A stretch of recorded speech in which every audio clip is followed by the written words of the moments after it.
Welcome to the Marvel Cinematic University podcast. I'm your host, Anthony Canton III, and we are continuing our coverage of the Disney Plus series, Daredevil Born Again, Episode 3.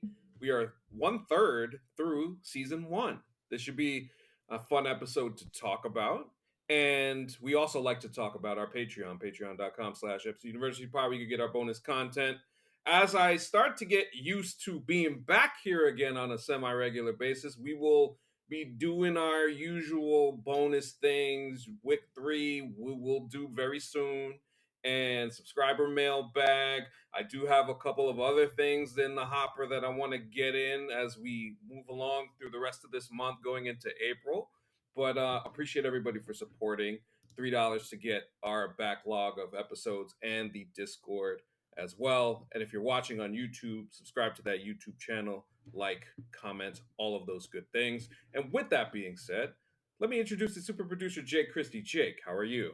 I'm doing well. Happy to be here. Happy to talk about a show that I unequivocally like a lot. Yes, 100%. And as always, when we talk about these MCU properties and these things, we are always happy to leave the key under the mat for Rod Morrow, aka the black guy who tips. Rod, welcome back. How you doing, sir? Hey, thanks for having me back, guys. It's been, seemed like it's been a minute, but I know it hasn't even been that long. Yes, and Rod, I'll start with you. Just to get before we get into episode 3, what did you think of the first 2 episodes? Whether it be tone of the series, whether it be the decision to kill off Foggy, the things that stood out to you the most that interested you about watching these first 2 episodes. I thought it was really seamless, knowing that everything we had heard about like them scrapping it, but then using some, but then I can't tell. Like this felt like whatever this was what it was from the inception, Mm. even knowing that that's probably not true. Which feels very old school Marvel to me. Like old school Marvel was like, God damn, that was a good line. And then, 6 months later, you find out, like, yeah, man, that everyone got fired or something. You're like, oh, wow. Well, you guys fixed that. Yeah, they didn't even know that Wanda wasn't in the next series. Oh, okay, cool. I couldn't tell. But also, I thought it was like a good blend of like homage to the last series without trying to be an imitation of it or even really a true like thematic continuation of it, as in like a this character was going through this specific thing and let's pick up on that storyline. It felt more like, these characters, their archetypes, whatever. Let's just put them right in the fryer. And the last two things, the action and the violence, impeccable. Like just like it felt like Daredevil got that MCU money boost, because like he was literally using his sticks to fly around like Spider-Man for a second, and I said that's comic books. Like he wasn't doing all that in the gritty version. He wasn't doing Yeah. all that, and I like that. Like I like that kind of stuff, and I felt so good for the actor and the people on the set and everyone has got to participate in that now. That this character feels more MCU-y to me. And so yeah, I will say, that's how I felt about the initial, stuff. And the funny thing about that, as we transition to this third episode, is we see none of that. We don't see Daredevil in mask. We don't Mm-hmm. see Daredevil flying around. We don't see any of that. And I have to say, quite honestly, this was, to me, I thought the best episode of the series Yeah. so far. Mm-hmm. Without any of that, it was so compelling. I Mm-hmm. think there was just a level of, you have the trial of Hector Ayala, which is the main focus of the episode, and then you have both continuing the whole idea of both Matt Murdock and Wilson Fisk trying to come to grips with their current situations, but also realizing that these other person parts of their personality are gonna come out at some point and are creeping on the corners of them at the same time. And then we get into the politics of it, which this is like this is the first time, and we had this discussion last week, me, Jake, and Kevin, about how are they going to tell this story of potentially what looks like Devil's Reign, Mm-hmm. where Fisk eventually gets this anti vigilante task force together, and what we see here is we're going into the whole corrupt cops thing. And we're also going into the co opting the Punisher sign thing as we'll get to in a little bit. So I thought overall, just generally speaking, there was a lot of good things to take from this episode. So Jake, I'll start with you. What was your kind of general takeaway from what you saw? It made me think that even though it would not have been as satisfying, and I think some of the stuff we learned about the actual story was not as good, I think that it made me believe you actually could do a Daredevil series that's mostly a courtroom drama. Mm-hmm. Like, and I think that this episode definitely feels like it had the most. I mean, I think necessarily it was the most filmed originally because Kamar de los Reyes passed away in between the original shooting and the Yes. reshoots. Rest in So peace. like anything that's him, and he's incredible in this. I think he should Mhm. get an Emmy nomination for guest starring. I think he's unbelievable. His speech about Puerto Rico had me tearing up. Um, but I think that like just because that literally this had to be mostly stuff that was shot at the time, and I think you can. There's one moment you can tell because it does a thing that you're not supposed to do in screenwriting, where it cuts from one location to the same location again with an indeterminate amount of time passed, which led me to believe that they probably cut something out in between. But Mhm. other than that, nothing jumped out at me, and I felt like it really. I feel like this is a really good and grounding episode because Matt always talks about the pull of like, well, he can still do some good without the mask, and that's usually the thing he says. But it's really interesting to like have him demonstrate that. Like he does a heroic thing for this guy without the mask. Obviously, he ends up getting him killed, but he gets him. The man was accused of killing a cop and is a vigilante, and he got him off. Like that's incredible. And so like he proving that Matt actually can make a positive impact without the mask. But is there a limit to it? Of course there is. That's how the episode ends. But I think it was important to show that, so it's not like a dumb thing where we're not like constantly being like, just put the mask back on. That's all you have your power from. Yes, yes. There's more to Matt. There's more to Matt than just Daredevil itself, which I think is kind of the perfect way to examine what is going on with this character, and I think it's a good way of fleshing the character out even further, as much as we already know him. Rod, how about you? What were your general takeaways and how you felt about watching this episode? Oh man, yeah, the courtroom stuff was surprisingly good to me because it's TV courtroom, obviously, but like it was a good twist. I thought he lost the case. Yes. Like when they were about to say guilty, we were sitting in the living room and they went through the first three counts and they went that I said guilty each. I saw guilty, and then you're like not guilty, and the second one I didn't say guilty, but then the third one when they said manslaughter, I went guilty. He was like not guilty. I was like, well, fuck. Matt did it. Okay, you got me, TV. Like it works every once in a while.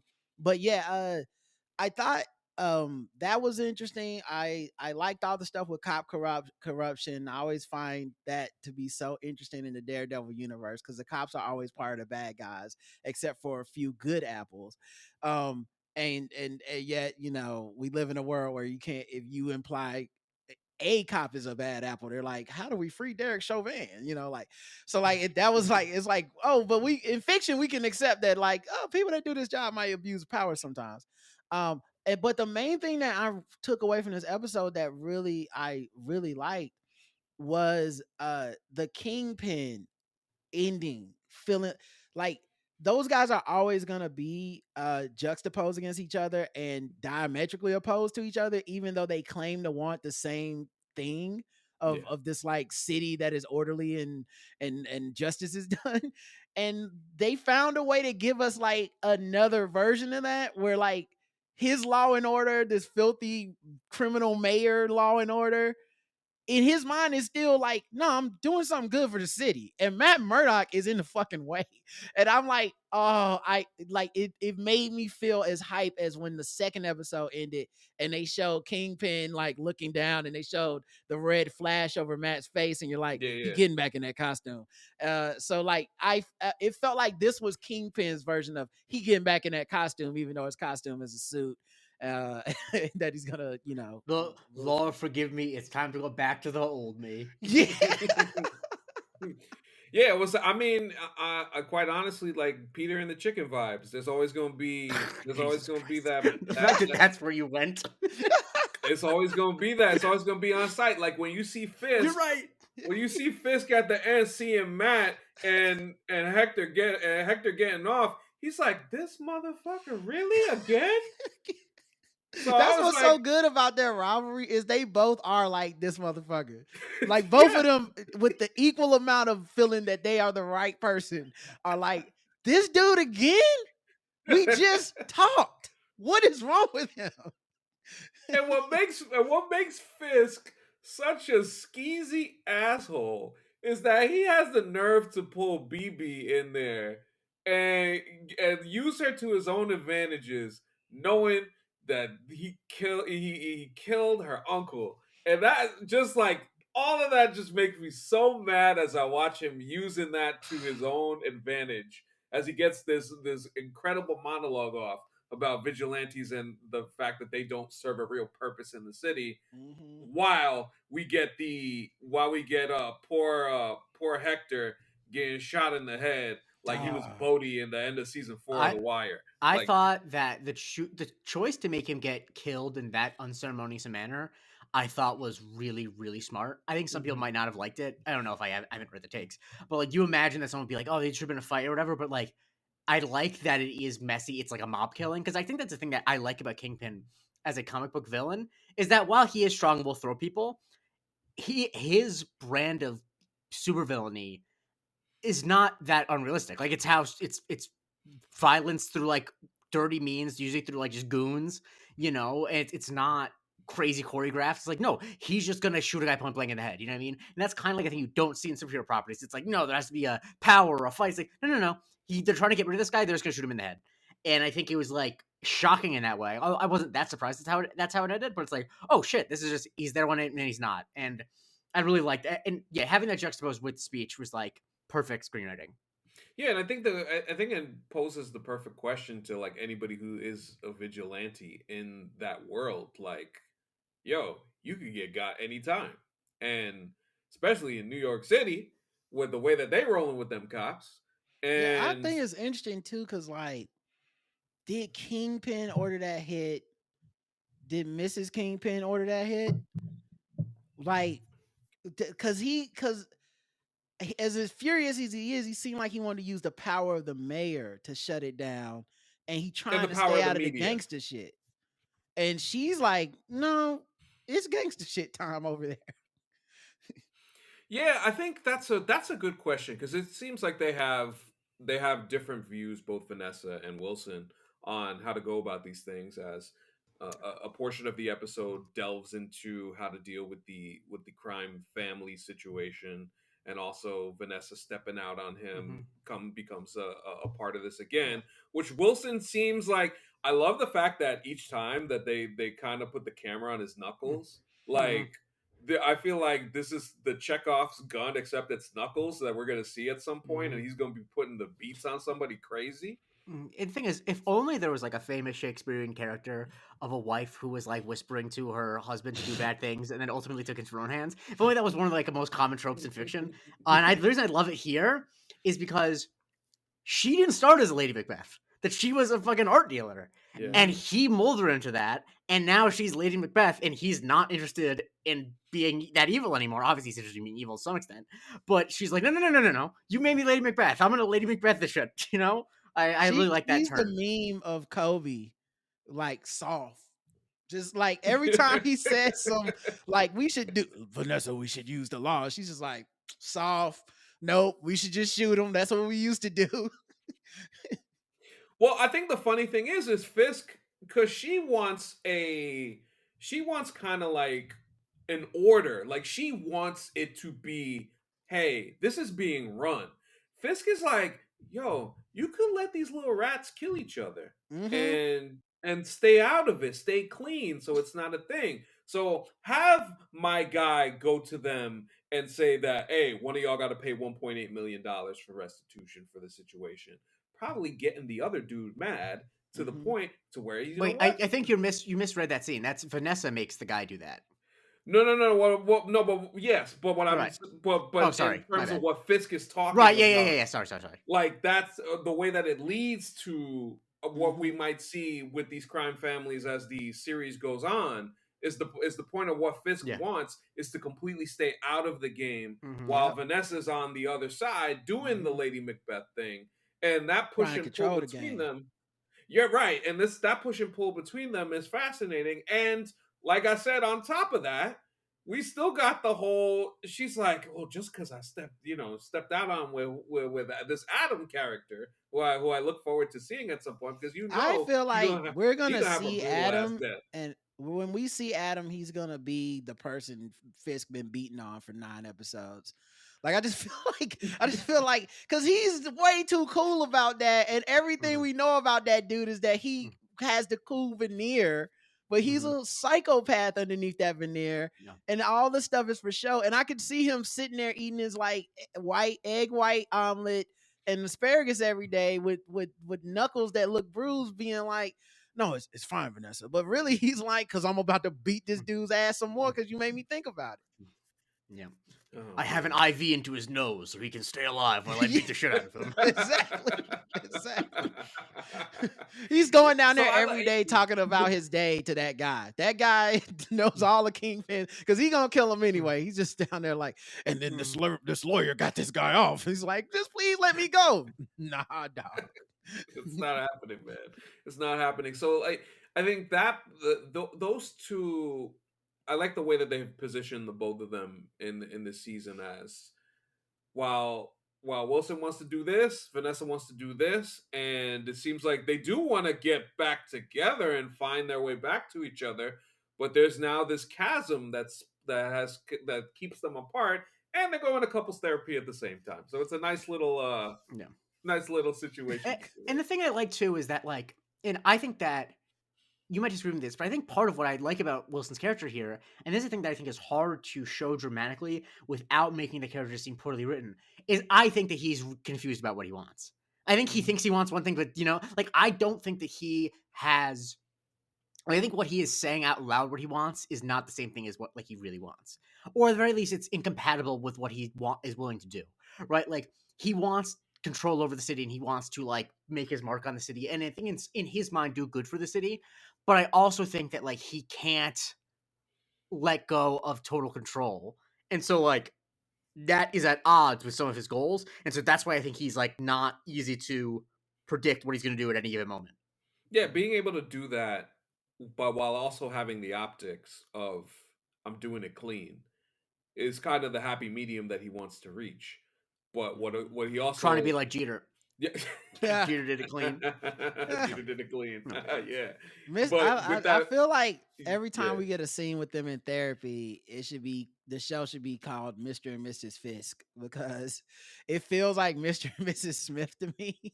Where it's like Very much so. the therapy is everything in this show is just an allegory for the marriage falling apart. Like the intense, I'm as glued to the screen during the intense dinner conversation as I am when it's like, oh, Matt versus Bullseye. I'm like, oh yeah, that's cool too. But like, how they gonna get past the fact that they don't trust each other after the affair? Yeah. Yeah, because you could tell the thing about Vanessa is she's very emotional about running this because she got the taste of the power, and also she's doing it well. Yep. So Yeah. when you have a good handle on it and you feel confident enough that you can do it, you're like, wait a minute, I don't need you anymore. And imagine the betrayal of you are an art dealer who's not in this world, right? You meet a guy who's in this world. He tries to keep you separate from it, but you eventually get part of it, start to like be inured into it. He is unavailable for a while, and you take over. You get really good at it. You get possibly even better at running it more smoothly than him. And then he comes back and says, "No, we don't do that anymore." It's like, where the fuck are you? That's a betrayal. Like, that is like a real breach of trust. Especially And when you like was off doing God knows what for a few months. and the Or end of years, I should say. Daredevil like ended with him trying to protect her. That's he goes to jail not because Daredevil can really catch him, but because he's like, oh damn, you're gonna catch my wife. So in his mind, he's like, I've just been trying to keep you away from this shit. And she's like, I learned it from you, okay? It's so true. It's so true. So I think one of the things going forward that I think with Fisk just fascinates me so much is, I think to the point being made by Rod earlier, so is this Vanessa or is this Wilson in terms of these cops with the Punisher symbol and what they're trying to do? Because it seems like all of them got it. We got tattoos on arms and necks, and and they were in the symbolism and everything. Mhm. So This is definitely the thing I'm like most excited. I hope they don't blow this Me because in too. terms of like real life commentary that Marvel's ever done, this might be like the most on the nose thing. Because like Mhm. obviously I'm sure that there's like a fictionalized version of this storyline where it's like cops do actually use the Punisher iconography in real life all the time, and it's bad. Like it's really bad that cops use the iconography of a vigilante who kills people in like without due process. It's really, and so the fact that they're actually tackling it, I'm kind of shocked. Like I actually, even if they do like a diet version of it, Disney like that's still a lot more than I thought they would do. when I did the rewatch of season 2, and you take away the stuff that happened with Elektra in the hand, because it's like you realize rewatching that, oh my god, that did not need to be there at all. Nope, it's bad. The stuff with the Punisher, the Mhm. court stuff, the city and how they reacted to him, even Karen and Matt's conversations about it, all of that was so interesting and compelling because folks didn't really know where they stood on it, because there was a good portion of people who were like, hey man, this dude is actually getting rid of folks. Mhm. And then Matt was like, nah, this ain't working. So now we are in a case as we come into this season now. I'm sure eventually we are going to revisit this conversation with Matt and Frank. And now this is going to have a different look to it, as Matt, I'm sure he's going to react to what happens to Hector and everything that happened to Foggy, how he almost killed Bullseye, all of these things, all of these emotions going on. He's kind of like, he's holding, sir. I love the little scene that they did with Matt and Heather, because this is the first time we met that she mentions Foggy, or he mentions Foggy to her and talks about him, and you could tell like the smile drops. Yeah. This is the real like hurt, bitterness, anger over that situation, Yeah. and where that goes next into this whole scenario of everything going on, trying to not be Daredevil and all of that stuff. This is where you get the real compelling character moments that Yeah. this series has brought from its inception. And I really respect the fact that in that scene he's about to cook refrigerated fresh pasta. That's how you know he likes her a lot. Like that's like not the fact he's not using the dried stuff. I really respect. Sorry, that was something I Means a noticed. And I'm lot. like, wow, Matt Murdock, Me too. classy. That's pretty expensive. It's a good man. Oh, yes, yes, definitely a good man. We will get to Matt. We'll get to more of Matt in a second, but I do want to talk about Hector and his character arc in this episode. As Jake, you mentioned earlier, at the beginning of the episode, he's telling Matt about the frogs in Puerto Rico, and kind of like that really sad way that the when the episode ends and he gets shot and they have that sound playing in the credits. Yeah. You mentioned his performance. That was great. It was emotional. It was powerful. I'm curious. I have a question for you though. About that specifically. Obviously, I know your family's not from Puerto Rico. Actually, but, like, my dad is. Oh, your dad is. I apologize. I know your mom is Dominican. So Yeah, how but did that yeah. like relate? Because obviously there's a lot of wistfulness about the islands among, especially transplants to New York. How did that like resonate with you? Because I thought it was an interesting thing. Like clearly they thought it was important because that's a long scene that is not quote Yeah. unquote necessary, and I felt like it was like a really specific character moment. I think for him, I mean, there's so many, because it's not just what it felt like to me was a cultural moment there. It also felt like, and I don't know if this was intentional, but the way that he talked about life and the fact that he had a real life uh, illness and everything that occurred that led to his death, unfortunately, I think all of that put together kind of made for what, knowing this information as you're watching it. It made it feel so much more, honestly, like emotional and something that you felt way more. But I think the cultural moment, I mean, my mom, just for example, like when he's talking about the frogs and he's talking about the trees and stuff.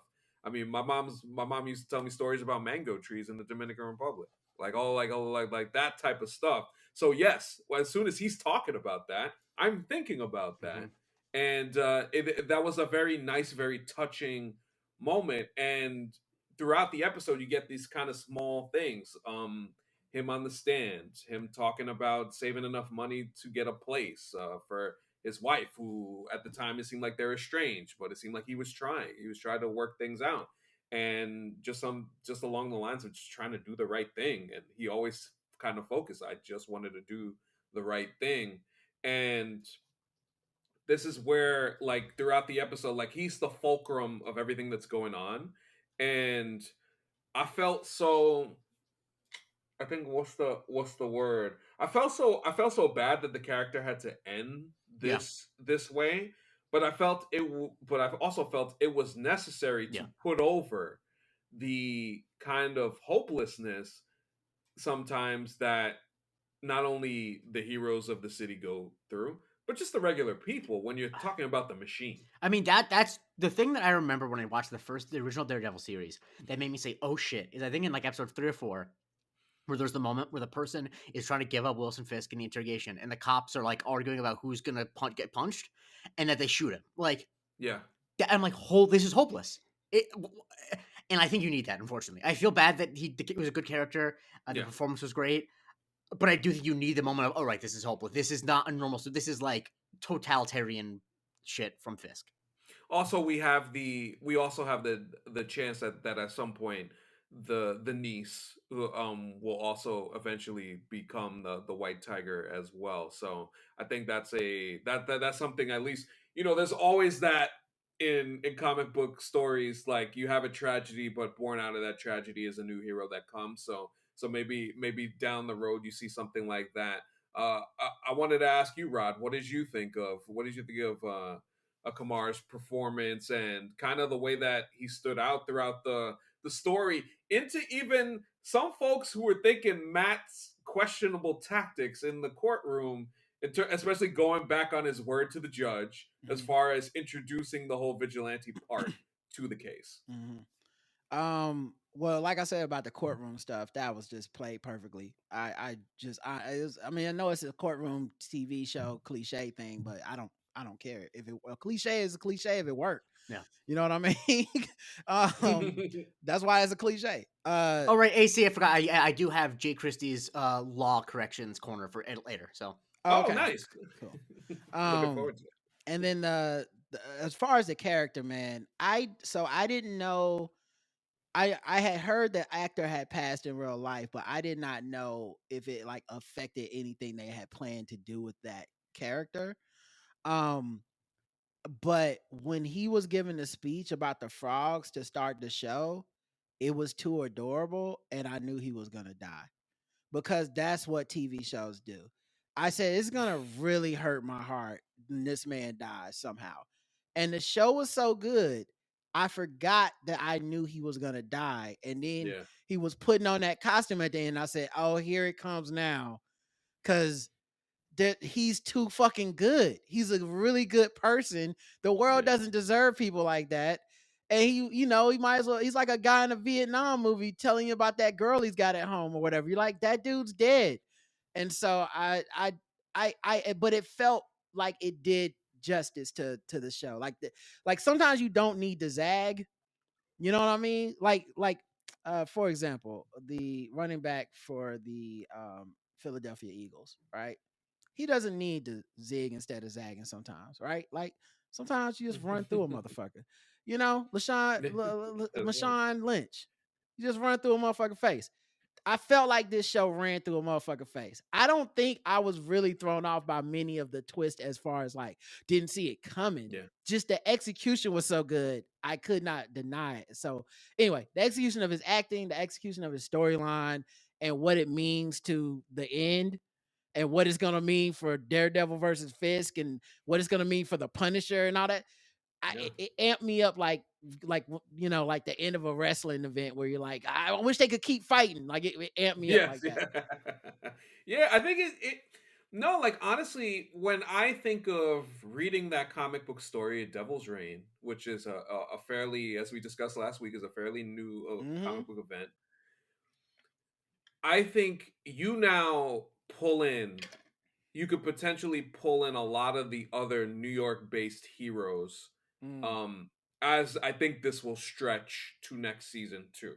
mm, Um, you have that involved, and you could create and tell such a really good story of Fisk having a compelling reason using the media, which is just like a great touch because that BB thing is everywhere. Like Yeah. that they are really making a focus to show that a lot to get the perspective of the citizens, and I think it's very well done from that aspect. So now Fisk is like, all right, I'm going to use this to my advantage, and now you tell these stories where you look at a lot of the vigilantes, and there's going to be a lot of people who are like, well, yeah, I mean the boys in blue. You know, there's a lot of folks in New York City who back the boys in blue, Yeah. and it's a very easy thing to sell, Yep. especially when you see something like in the courtroom where I love the fake out of Mm-hmm. you think Nikki Torres first is going to get caught before he gets on the way to the courtroom, but then they do get him to the courtroom, and then he's looking at all them cops, and he's like, you know what? I don't know if I want to do this. The intimidation, and you Yep. forget that that's always going to be a thing. Yep. That was really And good. and Yeah, so that really was really compelling. Like I thought they got him. I thought he got jammed up, by the one cop. And there was cool fake out, and then he gets in there, and you're like, oh right, like this is Yeah. once again that's not even a superhero moment. That's yeah, just like a real fucking moment. Yeah. Just like That was good. he's just looking at the fact that there's a bunch of cops that want to kill him, and so he lies. yeah. So that's where I'm really looking forward to that part of it, because not only it could be something bigger to not only storytelling and messaging per se, but I also think it allows us to kind of get a greater look into Matt and also Fisk on opposing sides of this, and how deep do both of them go into this, and how far will they go? Both knowing that Matt's gonna, if he goes back to the Daredevil thing, he's gonna be directly in the line of fire, and Fisk, in order to do that, got to go back to the real corrupt and Mm-hmm. probably get violent at some point himself. Mm-hmm. So they're walking that tightrope, and I love how we know that they're gonna get there eventually, but I like the way that they're kind of slow playing it for now, and being able to do that. And I thought, Rod, to your point earlier about the courtroom stuff, I'm pretty glad, and I'm gonna actually throw it to Jake in a second so he can get his courtroom stuff off. But like I was saying before, I really enjoyed the fact that the judge did call Matt out Mm-hmm. for Mhm. the mask thing, and he was like, "Yo, what are you doing? This is Yeah. you said you were the one who said you didn't want to make it a circus, and you made the shit a circus." Mm-hmm. But Jake, go ahead. So yeah, I'm gonna hedge this again because last time I did this for Shield, I got something slightly wrong. But my bona fides, of course, are that in high school, I was one of the attorneys on the team that was 5th place in the state of Florida for mock trial. So I know what I'm talking about. The biggest issue, which is always the biggest issue in any law thing, is, well, one, the thing is that you're actually not allowed to step around the court unless you ask. So anyway, but leading questions where you say like, and you did this and this and this, right? You only can do that if it's cross-examination. And the thing that annoyed me here is that when the prosecution is talking to the cop, Yeah. they say a leading question. Matt objects and says leading, and it's sustained. And I'm like, oh my God, they got it right. And then when Matt starts testifying with Hector, he starts giving leading questions all the time. Anyway, that's a dumb thing. But the biggest thing with the evidence, you can't introduce evidence in the middle of the court. You have to anything that one side has needs to also go to the other side. Like honestly, that's to be in real life. Like that's one of the things that got Alec Baldwin off, is that the prosecution was hiding shit from the defense. You can't do that. So you can't just like reach into a bag and be like, is this a thing? Because what the fuck is, like, how does the court know it's real? And so also the thing too is like there are ways, and I don't know the specifics on it, but there are ways that you can have like quote unquote surprise witnesses, but you can't ask about someone and then say, and our next witness is going to be this person. Because once again, the other side has to be able to prepare for it. The prosecutor's not supposed to fucking make up questions on the spot. They don't know who this guy is. But the thing is, I do like, the thing that was good was that they had the moment where they established that once he introduces the White Tiger, then it's fair game for the other side. I felt like that was really good. And then the last big thing, which is like so almost always done wrong, that like if you were to be in a trial and you were to like say to the jury, like, look at those cops and like that's, you can't fucking testify. You can't make your closing argument about shit that's not in the case. You can't be like, look at these cops, look at how sympathetic they are. Like that would get you disbarred. But no, I thought I did like that it wasn't as bad as some other things I saw. And I did like that the actual plot of it did kind of involve actual legal strategy. Like the fact that introducing the White Tiger made it fair game, that was an actual legal thing that actually was important to the plot, you know. I enjoyed that, but I just love the idea. Like if you think through what it would be like if one side was allowed to just like grab something out of a bag and say, "This is evidence now. Look what I found." That's so funny, man. But yeah, like I really love the courtroom stuff so far. They're doing a good job with it. I think even before the trial like really kicks off, I think Matt kind of intimidating the cop was great in the bathroom. That was great. Kind of intimidating him on the stand too. That was pretty cool too.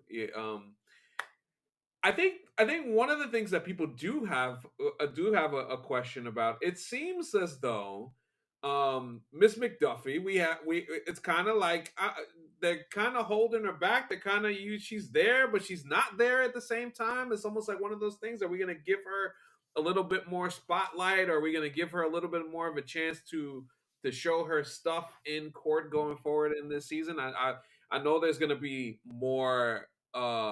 Some of the case of the week. There is a little bit of a case of the week example that this show is going to follow to a degree as we go forward. So I want to see if these characters get a little bit more fleshed out.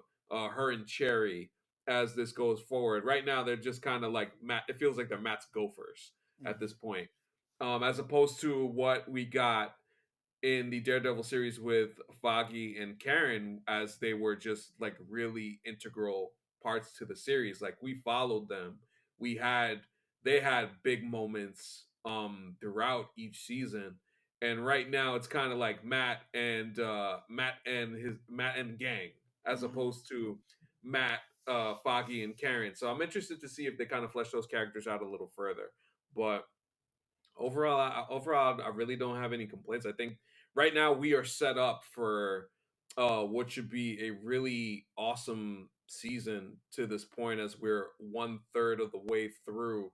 Rod, I wanted to ask you this in particular, as we kind of forecast what potentially is next. What might you be looking forward to in terms of whether Matt's character kind of changing, growing, dealing with this anger that he has, Oh, and him of it? I can already tell you what Yeah, I'm looking forward to, dog. yeah, Frank Castle. I'm ready for Frank yeah. to go ahead. Go ahead, Frank. They wearing your symbol, dog. They doing dirt. They doing different type of dirt than you would have did, bro. You know you don't like this. Like you might feel that these vigilantes are stupid, but you're not shooting them in the head walking down the street. That's not you. And I think the media stir around that is gonna make that man feel like he got to put a statement on it. And I think we might start seeing some cops pop up dead, you know. And I want, and Mhm. that, and for the record, those are the quandaries I actually love about Daredevil and Spider-Man. Mhm. It's not necessarily the Spider-Man versus Jigsaw, or I mean Daredevil versus Jigsaw, Spider-Man, Green Goblin. Nah, I like when Spider-Man has to protect Kingpin from the Rose, because the Rose is gonna murder this man, and Spider-Man don't do that. And so I think Mhm. a Mhm. Daredevil protecting Fisk from Punisher type thing could, like, I want to see what kind of moral quandary we get into. Mhm. And of course, I mean, John Bernthal as an actor, Yeah, one of the some of best we my had. favorite scenes in Yeah. TV history is just him and Matt having just a like a actual debate, really, about Yeah, philosophy, you know, as they're just, you know, exasperated and beat up. I love it. because it's such a testament to him. Because I remember when they announced they were going to do the Punisher and Daredevil, I'm like, no, because like everything it stands for, especially because like, not to get too real with it, like Yeah. I think they first announced it probably in like 2015, like after Ferguson and all that. Yeah. Not that police violence wasn't always happening, but it was Right. very much front of mind. It's like I don't want to see this Yeah. guy who's associated with all these things. Like he's just such a reactionary character. Like it Yeah. just it's one, and I think John Bernthal is able to give pathos to that character Yes. that makes it not just like a guy randomly killing people. Mhm. That makes it work. Like I think it's so underrated how easy it is to fuck that character up and how easy it is to make it like gross. You know what I mean? And it's Yes. not. Just to point out before you continue, Jake, we did a previous episode here, myself and Stephanie Williams, where we were looking at the old comic books. And if Rod, do you you go know back, about this comic with the Punisher? the Punisher and Luke Cage. When I get a chance, Rod, I'll text you some of the screenshots of No, it. tell them what happens. We have time. Well, so in this instance, there is a comic book series where Jigsaw, fucks the Punisher up so crazy that the surgeon, when the surgeon has to like heal the face up, he turns he turns a little dark, like he turns black. Man. And Frank then Castle turns black that's Frank Castle. He from turns surgery. black from surgery. He got the reverse Sammy Sosa surgery. Yeah, he sure did. Did you see Sammy though? You see him recently? Nah, he's back. No, his skin, it's back normal. He's back. Good for him. Good for him. Yeah. So then on top of that, so Frank gets to see what it's like to be a black man throughout this series. I believe this is I think this is a 4-issue series, and he runs into Luke Cage. So he and Luke Cage have quite the conversation about respectability and all of those things. Is and Frank acting black in these too, or he just looked black? No, it's more so looking black and telling Luke and basically telling Luke, well, this is why the cops are after you guys. Oh, get the fuck. Nah, buddy. Well, I'm sure they won't be doing that storyline. No, they don't. No. That's guys. For anyone listening, that is a great episode. Back in the archives, like probably 2019. Marvel did what? This was Marvel did what? Yeah, or maybe 2020. It might have been during the pandemic. Yeah, 2020. Yeah. Who wrote that? I want to know. What white man wrote that? Because that's no way a brother did that. It was something that you now can't find on the Marvel app that had all the comics. You can't find that now. Yeah, they got rid of that during the Purge, where they got rid of 2 episodes of 30 Rock. Mike Barron, who he is white and is wearing a fedora in his Wikipedia photo. Oh yeah, he definitely think it's both sides, the cops and the blacks. Buddy, when I tell you, first them turning him black is just a thing by itself. Yeah. But then when he gets to talking to Luke about how things are supposed to go and how they're supposed to be, I was like, yo, what? This is what they was doing back then? Yeah, bro. And it's like you really if you go into the annals of Marvel history, like just go into the first Shang-Chi comics, and I was like, yo, they using the vernacular and it's different time, homie. White man writing about the Orient in quotes, like just different times. They did not know shit, bro. Oh boy, but yeah. So that's where that's where I think. Sorry, I knew Rod would have. I had to make that happen. No, it's It's honestly terrible. Like it's insane. It is insane how this was a thing, that this came out. They allowed it to come out. Well, it's probably like the same time as Soul Man. Like we were doing a lot back in that time. We were doing a lot, man. Johnny Quest was probably still on the air. Yeah.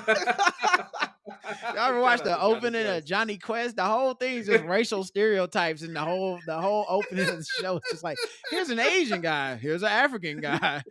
Obviously, they're villains. And here's a white white family and their brown sidekick.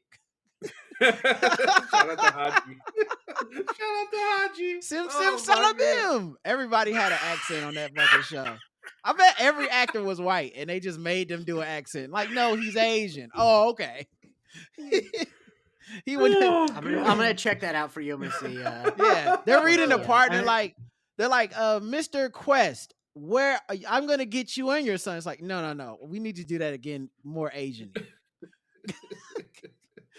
Every single one that has a Wikipedia photo is white. Yeah. Yeah. Oh Of no, they course. didn't hire an Asian dude to be because I don't even if well, I guess you have to take the work you get. But if you're casting the Asian guy to do like, oh, Mr. Quest or whatever, he can't respect himself on the way fucking home. No. He can't tell his parents I booked a role today. Nah, he gotta take that to the grave, man. So you get a Yeah, white man like to do it. Haji Singh is voiced by Danny Bravo. See, I knew it. I knew it, dog. This shit ain't nothing but short circuit. No, it's whoa, that's Short Circuit too. But it's really nuts Yes. how that was a like, man. Like I We mean, at least the accepted a 30 Rock lot. episode that got pulled down, it's making fun of Yes. that. But even still, Right. We got Yeah. listen, dog. I grew up in the time, man. Okay. The thing I AC, we done seen some things. the thing I always tell people, which no one Goodness believes, gracious. Daryl Hammond was playing Jesse Jackson on SNL until like 2005. Yeah, yeah. Like it listen, man, me and AC, we've been through some things. That's why when I'm not trying to dismiss. I love the new people and how they pushing the envelope, but like sometimes people be having problems with stuff, and I'll just be like, "Oh no, that's actually light years better than what I grew up with." So I don't. I actually think you guys got it pretty good. Like, oh, they didn't put enough Asian people. We didn't have Asian people. They just put white people in yellow face and was like, "That there you go, David Carradine, best kung fu artist on the planet. That's what we do." Every time I come on the show, I'm sorry, guys. We get No, this is why we invite you No, on. this is perfect. This is perfect. Oh my gosh! Shout out to Chuck. Shout out to Walker, Texas, right? Yep. Rest in peace to Clarence Gilliard Jr. Yes. Oh man. But no, Yo, I by the think way, the thing that yeah. I'm excited for is I'm Yes. excited to see how Muse fits into all of this. Yes. Oh yeah. Because I think that is like because I think it does feel like there is like a tension missing, and like that there's like that there's a thing to triangulate with this violence, and I feel Yes. like what Fisk needs in some ways to like crack down is like a crazy serial killer is something that could very much help Mhm. Fisk and would be something that would make Matt need to, put the suit back on. And so I'm really excited to see how that happens. Yeah, I think you put Muse into the equation, and Muse is. I mean, already it's pretty clear that he's going to be in the direct line of Matt's girlfriend. So, with that Mhm. being said, Matt's going to have a lot of stuff on his hands, trying to just deal with himself and his own shit. But then on top of that, just the war against Fisk, this new situation that's cropped up with the vigilante stuff, and just his own demons and trying to get past them, and or just trying to live with them. Like all of these things create such a perfect tempest for what this show could eventually be as we get towards the latter half of the season. And right now, I think before this show came out, obviously I was very excited and intrigued to see where everything would go and where it would land. And I'm glad that we got an episode like this, that even without the mask and even without the fighting and all of that stuff, you could still get something to chew on and feel like they're moving the story forward, but this also being contained to within its own episode, because that's when TV is done well. That's when you have that episodic feel to it. So I mean, so as far as Daredevil is concerned, I feel like I feel like it's in a good place. I think we are headed towards a lot of good storylines, a lot of fun. Eventually, we're gonna get the mask back on. Eventually, we're gonna get Fisk back to being violent.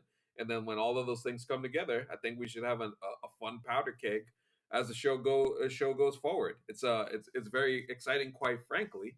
And I feel like if you guys, please feel free. If you guys do you guys have anything else any takes that you want to get off about the episode or just the series in general? I do have some casting news that I want to talk about, but if you have anything else, please feel free.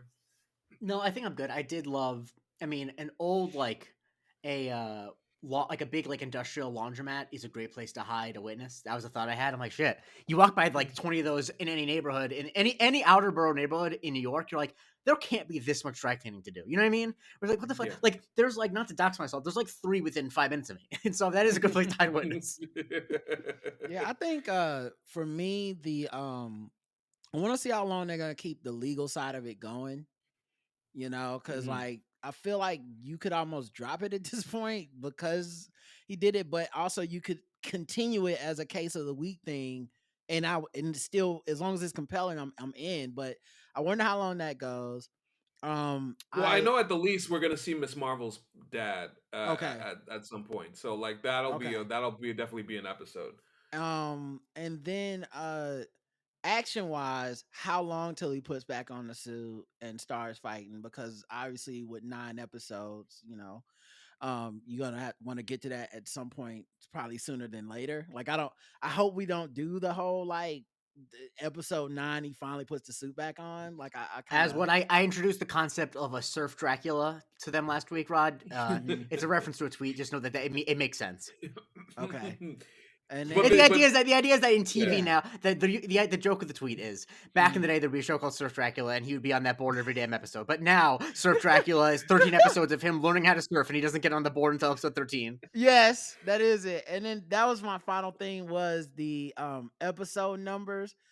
I would expect, especially knowing this pass hands back and forth, I expect that we might not get a lot of Karen and side story stuff. I think that might be what they have to sacrifice to the screen time gods of like I have heard in the interview that said they're bringing Foggy and Karen back for season 2, which is totally possible because like Foggy's faked his death in the comics. Like A lot. some shit could happen. Like Daredevil, like low key, Daredevil is so comic booky. Everyone's like, it's such a street level thing.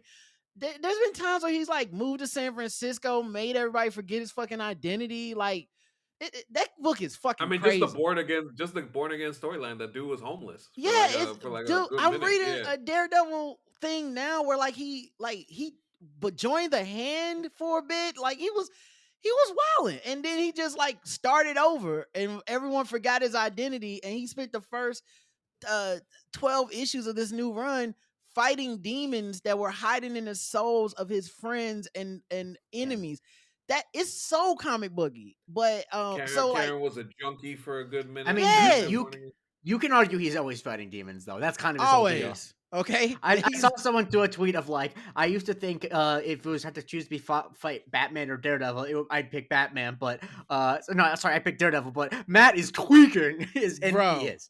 bro, like in that comic book he's like he killed somebody in the run before this. Like he accidentally killed him too. Like he punched the dude, his neck broke when he hit the sidewalk. It's like, and they didn't like retcon it and go, oh, but actually it was a trick. But like no, there's like no, he killed a dude one time.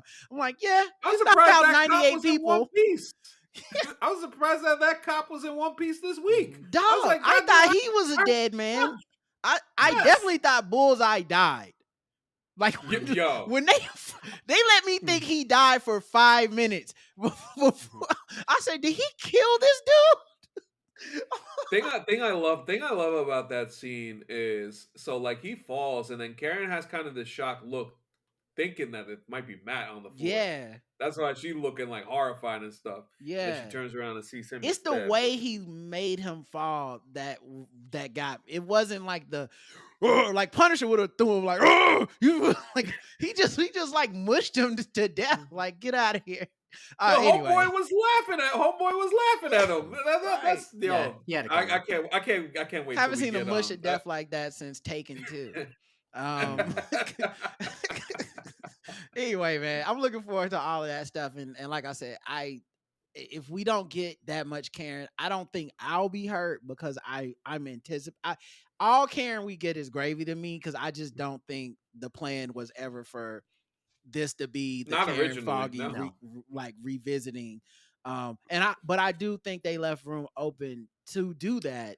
I mean, knowing there's going to be a season 2 is like makes so many of my concerns go away because that's not a thing that we've had guaranteed with any of these shows. Exactly. Yes. Yep. I agree, Jay. Yeah, that's a big part of that, and yeah, it should be fascinating to see. Daredevil Born Again's a lot of fun, and looking forward to talking about it next week. Before we go, so there was some news in the MCU world today, as we find out for Spider-Man 4, which goes into production later this year in the summertime, that one Sadie Sink has been cast to the movie, and now we don't know a lot about what's happening yet with the Spider-Man story. Obviously, this story came from Deadline, and in the story it says that, well, it seems like the Spider-Man classmates will be playing a lot less of a role in this upcoming film, which I would understand. And depending on it is just a reminder to everyone, this movie will come out after the events of Avengers Doomsday, and it will be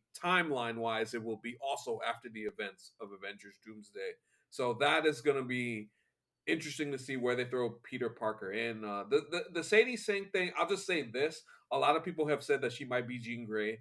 No. I think that No. I think you can always go to the Spider-Man Amazing Friends route and use Firestar or something like that. I just don't And know how people can see that the last time that they found a former child star who got big on a big genre television show mhm, with red hair, and they thought, oh, let's make her Jean Grey. The fact that it failed, I would say pretty spectacularly last time. If they do that again, that would be one of the... Marvel's casting is the thing I always commend them for. yeah, That would be like a hit the back side of the backboard brick. I think Sadie Sink is capable of being good. But if they do that again, like, because the only reason you cast her as Jean Grey is because she has red hair. Like, that's the only reason you think that. yeah, And so, like, if they do that again, in the same way that, like, Sophie Turner is not good as Right. Jean Grey. Like, Yeah. right. they can't do that again. And I think you're I probably right. It's probably think gonna I be... think they might be casting her as Mary Jane, and then the white people will come back, to the whole plot again and be like, okay, we back in like, this. damn, We're done with Peter, you really DEI. like MJs. You're a big fan of MJs. Yeah, I'm done. We're done with DEI. No more woke Spider-Man. We going back to how it's supposed to be. I saw someone say maybe she's gonna be Gwen Stacy to continue the tradition of traditionally redheads Yes. dyeing their hair to play. Yeah. Although of that's course Emma funny. Stone is a natural blonde, but that the joke doesn't work with knowing that. Right. But nah, it's it's too early to be, to me, No. excited about casting news like that. Yeah. Because that's another thing Marvel will do. They are so Yeah. good for casting somebody that makes you be like, oh shit, and then being like, Mhm. he just plays Bill from accounting. You're just like, what? It's like Bill Murray and Quantum Mania. Uh-huh. Bro, I still remember the that's- casting from Black Panther. It had every black person in it, and then it would just be like, oh no, Forrest Whitaker's a professor. Like, what? Hey, Forrest Whitaker is in Black Panther. You can say a lot about Black Panther, but Yeah. everyone remembers Forrest Whitaker. Oh, he in there, but if I write the word stripped and then EWEH, people know what I'm talking about. yeah, but it's hilarious that he's in there being like, everyone's in there. The other day I was like, man, Sterling K. Brown need to get in one of these Marvel movies with these abs he got. And I was like, wait, he was in a Marvel movie. He just played like the uncle. I'm trying to think of the craziest one, because there's so many crazy. I mean, obviously they're like before they're famous. Like Jenna Ortega playing the vice president's daughter in Iron Man 3 doesn't count. Right. Corey Hawkins is also in Iron Man 3, which I think is fun. But like, I think Bill Murray might be number one, or Lawrence Fishburne in Ant-Man 2. Like, why? As Bill. Why? Yeah, he's like he's Bill. Like, I want to be like, Larry. One he punched because he doesn't like people calling him Larry. But Larry, you can do more than that. I mean, yeah. But at least like Bill used to be a hero. Like they be having they had my girl in the joints twice. I'm forgetting her name, but she played like Black Mariah and also a woman talking to Tony Stark. Of course, Academy yeah. Award nominated actress Alfre Woodard. Right, like that. Where you're like, yo, they got Alfre Woodard in the MCU. Word is what's she doing? She's somebody, mama. Oh, okay. Yeah, she's got a photo in her purse, and she's mad. How long is she gonna be in it? 3 minutes. Oh, okay. All right. Well, good for her, I guess. And then also God bless Mahershala Ali as oh man. I mean, that was amazing. Category. That's different because he was so good. We were like, oh my god, make him be alive again. They could be alive again. Have and you then, ever seen right, the showrunner talk about that where he's like, I Yes. just didn't have a choice. It was either no Mahershala Ali or I promised this man that he would get to like go back and get these Yes. Academy Award nominated roles. I mean, whoa. Yeah. He's got 2 Oscars. He won both of them. I mean, that's the thing about Exactly. Mahershala. It's crazy that he Yeah. won one for one of the best performances of the last 20 years, and one for a movie where he learns about fried chicken. And so, Oh, I was gonna say it backwards. oh right, okay, Yeah, yeah. I was gonna say one for one of the best performances in years, and one where he plays a takes drug care of- dealer or Miami or whatever. Yeah, takes care of a young street urchin, you know. And he was in fucking the flying movie with the hidden figures. He was in Hidden Figures. A Like lot he of was, Hidden Figures. yeah. I think I saw Roy Wood Jr. when they talked about Chael Coker. I think was talking about how he literally had to tell this man, "I'm going to kill you so that you can be in these other movies," and that's the only way he would say yes. And, but Roy really, he was playing a dude from like 3 different time. He was playing 3 different type of black dudes in 3 different time periods at the same time. That man is a fucking beast ass actor. And he's finally going to be in a movie because he has not been in a movie since 2021. And the new Jurassic Park movie is the first thing he's going to be in that long. I'm gonna be so mad. Obviously, Eternals doesn't count, but I'm gonna be so mad if he good in it. Because I'm tired of him being good in bad movies. Because I will watch it. I'm gonna let you know right now. Yeah, of course. I mean, I hope he's good in it. I think this is unrelated, but I'm secretly putting a little stock in the movie being good. Like I'm putting a little bit of pocket change a little bit because I'm like Gareth Edwards is a competent director. I like the way he's acting scenes. I have competing agendas in that because I think what they've done to Jurassic Park is what people think happened to the MCU. I'm just like, correct. No, I think that's a Trevorrow, Colin problem in my opinion. Yeah, I'm like, I think Colin Trevorrow is one of the worst. Yeah, one of the worst directors to get big budgets ever. Yeah, I agree, and it's like that's murdering an IP. You know what I mean? Well, by the 4th fucking Jurassic Park, like they're like, and then we mixed it with human DNA. I'm like, what? Come on, that wasn't a writing room. No. But so that's one agenda. But the other agenda is ScarJo be looking down on the Black Widow days. Like now it's time to do real art, and I'm like, Jurassic Park 5 better be amazing. You better not be shitting on MCU like it's not cinema, and it'd be like, that's why I'm ready to do my passion project. Though I think I actually do think her comments are a little bit. She's putting a little sauce on things. Honestly, it's a true MCU phenomenon is you learn how to read a denial, and like that denial made me actually think more. Like I wasn't sure, but I'm like, oh no, I actually think she's coming back after that. She went too hard. Yeah, she went too hard. She pulled a Elizabeth Olsen where I'm like, you had me for a second. When you say my character is dead, that's putting too much on it because we're talking about comic book movies. Everyone that it's not permanent. Like that's not an excuse. So like yes. And like RDJ's back. Like anytime anytime you're like, they all come back. Yeah, like it's one thing to be like, I'm over that time period, or it's a lot of pressure to make those movies. I'm like, no one's turning down a check. And last time I checked, ScarJo won. Like she won that check. Yep. They ran her money. So I don't think you ever say no to that amount of money permanently. No, and Colin needs to buy another ferry, so she needs to get a check. Yeah, it's time. And the last thing I'll say about Mahershala Ali, it is amazing that that the previous director of Blade, who was fired, unceremoniously, he and Mahershala are back together working on another project, and that seems to be going just fine. Yep. I hope it's a vampire movie and he killed vampires.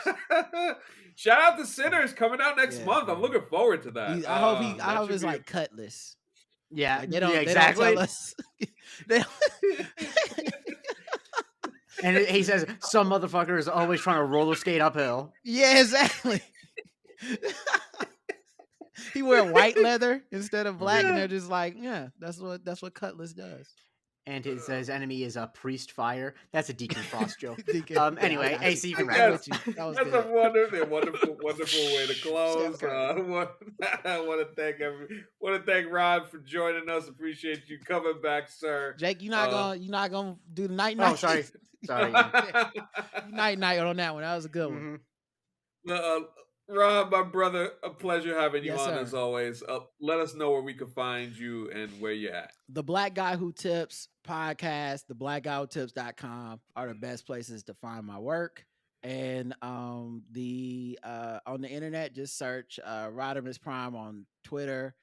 And that's where I do most of my stuff. And then if you ever want to hear somebody talk about, black people that don't always get invited to the cookout, you can check out my TikToks, which is Rod TBGWT. Get well, Coon. Yeah.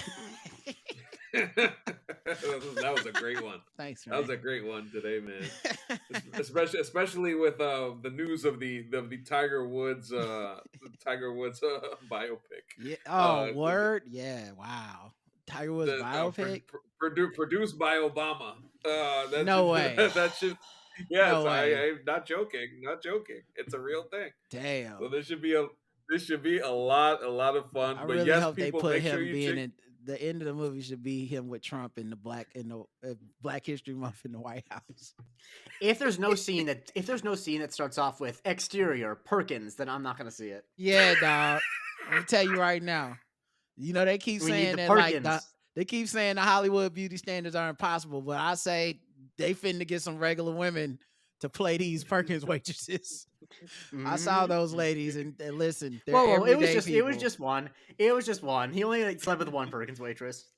Okay, oh, man. That's a good point. Can't wait till they screenwrite them text messages. I mean, there were other women, but only one of them was a Perkins waitress. Oh yeah, no, I meant the collection, not all being waitresses, but the collections. Yeah, for sure. Having a wide variety of what people would find conventionally attractive. That's all. Yes. My man was going for volume. Yeah, man. We talking Allen Iverson 01 playoffs. So, like this. Yeah, this is what he's a volume shooter. Like, I do want to know who plays him. I want to know. That's gonna be a good day. The day that trailer dropped, dog. That's gonna be a good day because you gonna have to hit that Tiger affectation when you talking, bro. And that's always funny. No matter, even if you think you're trying to be dramatic and serious, you start talking like Tiger. Come on, man. Mr. Trump. Like I'm gonna be going in. Oh man, I can't wait to see what young. I hope what's my man Justice? Oh my God, he was gonna play Arthur Ashe. He was in Justice Smith. Yes, get Justice Smith. Oh my God, don't do that. Justice Smith could do it. Don't do that. Justice Smith could do it. I meant to tell you also when you brought up, my man becoming Punisher. I knew he would be good as Punisher from when he played Shane in Walking Dead, and that makes me 2 for 2 in the MCU. Like I got Chadwick, and I got that one. Like when I seen him, I said that man John Bernthal can do the Punisher. So I love endlessly acting his ass off. Yep. Shout out to Wayne Jenkins and so Justice Smith, Tiger Woods. I'm calling it. There we go. So salute to Rod and Jake. Where can we find you, sir? You can find me on Twitter at the Jake Christie. I'm on Blue Sky at Jake Christie, and of course I'm on TikTok at the Jake Christie doing the daily museum of Twitter. I'm almost at, I think tomorrow's might be 250. So I'm a fourth of the way there to my goal of 1,000, which is what I said I would do because I'm an idiot. Hey man, I mean, shoot, not that much of an idiot. The way them follower counts. Yeah, I mean, yeah, exactly. I feel like less of an idiot on the 15th of every month. Too shabby. Yeah. Mm-hmm. There you go. Just keep cooking, brother. And of course, you can follow me on Twitter at AnthonyCanton_3. On Blue Sky, Anthony Canton 3. Where I'm on these days. I'm on Blue Sky tweeting about the wrestling. WrestleMania Corner is not too far away, so that should be fun to talk about as we go forward. Follow the show on all platforms at MC University Pod. The Discord, the Patreon, YouTube. Make sure you subscribe to our YouTube channel, all of those things. Appreciate everybody for listening and supporting. And with that being said, for Rod and Jake, I'm Anthony Canton III. This has been Marvel Cinematic University, and we will talk to you next time.